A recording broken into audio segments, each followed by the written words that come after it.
News Corp papers have been reporting today that due to numerous polls suggesting we could have a hung parliament at the next federal election, federal member for Kennedy Bob Katter and other crossbenchers could play a vital role in deciding who will be our next PM. Well, joining us live is Bob Katter. Bob, thank you very much for joining us. So, yes, if the polls, some of them are right, we could be in a hung parliament. And, what do you think in terms of how this could play out and your role?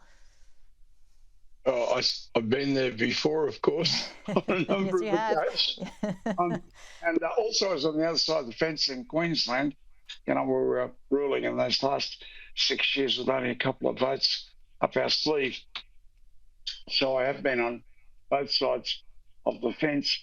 Um, Look, I hope that it plays out in a way that the truly independent people that are in there, that are not aligned to either side of the parliament, will do a deal that will improve things for their electorates, obviously, but also for Australia.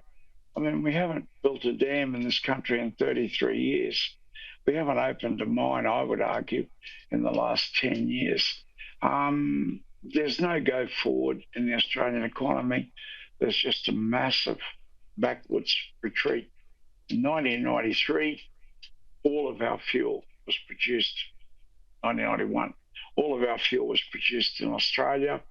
Now we send $56 billion here overseas to buy fuel. 62% of our cars were produced in Australia. Now we buy. Now those two items are 120 billion. The Australian economy has only three sources of income: iron ore, coal, and gas. The people that run Australia gave the gas away. So that 120 billion is effectively gone. There's no wage structure in gas. So, I mean, there are 120 billion. The next thing down is probably gold or cattle.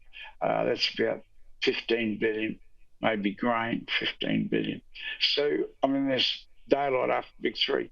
So the economy is very precarious. And I would like to see people like Di Lee, who wants industry returned to Sydney, secondary industry returned, that she takes a strong stand, and knowing Di, I'm certain she will. For example, Andrew G has already made his position very clear on issues like Woolworths and Coles, and the fight for the farmers and the fight for the consumers who really can't afford to buy food.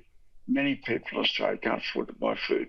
And that vote in Queensland were people hurting, and they wanted to get rid of the government. And they weren't going to do anything else except get rid of the government. And parties like ours suffered as a result of their determination to get rid of the government. Well, I hate to say it to you, mate, but getting rid of the government is not going to solve the problem. There has to be an entirely different attitude, an attitude that says all government cars in Australia will be made in Australia, that all petrol, instead of being imported, will be produced in this country as it can be tomorrow. Now, that's $100 billion. That's as much as the big three. They're 120 billion each. Well, we can suddenly put another 100 billion, 120 billion in there with the car industry and the fuel industry. That's just taking two items. But I'm not talking about the Bradfield scheme, which $32 billion for the Australian economy. We're opening up the Galilee, another 12 or $15 billion a year for the Australian economy. I'm just talking on a few easy.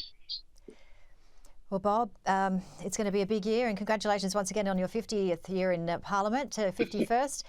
Look out, hey, it's going to be a big one. Well, I know the ropes pretty well, and if we get that situation, I think, hope and pray that I'll be a great use to my fellow Australians.